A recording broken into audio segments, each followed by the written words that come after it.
ముందుగా రామజోగే శాస్త్రి గారిని ట్రైలర్ చూసిన తర్వాత రియాక్షన్ ఎలా ఉందో అడిగి తెలుసుకుందాం సార్. హలో తిరుపతి, నాకైతే ఎక్స్పీరియన్స్ చాలా కొత్తగా ఉంది మీ అందరితో కూర్చుని వాళ్ళ ఈ ట్రైలర్ని చూడటం.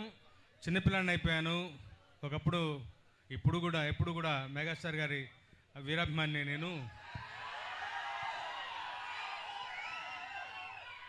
ఈయన అనిల్ రావిపూడి ఫిల్మ్ అని చూడంగానే ఒక ఎక్సైట్మెంట్ వాళ్ళ రోజున అందరిలోకి.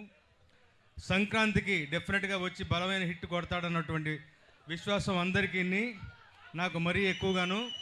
ఈ ట్రైలర్ చూసిన తర్వాత మరీ ఎక్కువగా నమ్మకం పెరిగింది. అద్భుతమైన సినిమా, ఒక ఎంటర్టైనర్ వస్తుంది.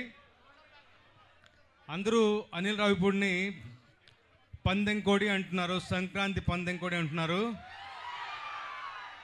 నేనంటాను సంక్రాంతి రెక్కల గుర్రం అంటాను. రెక్కల గుర్రం మీద ఎక్కింది ఎవరు? అది సంగతి. అసలే రెక్కల గుర్రం దాని మీద ఎక్కింది మరెవరో కాదు, మెగాస్టార్ గారు. ఆయన ఫోర్ట్ అది.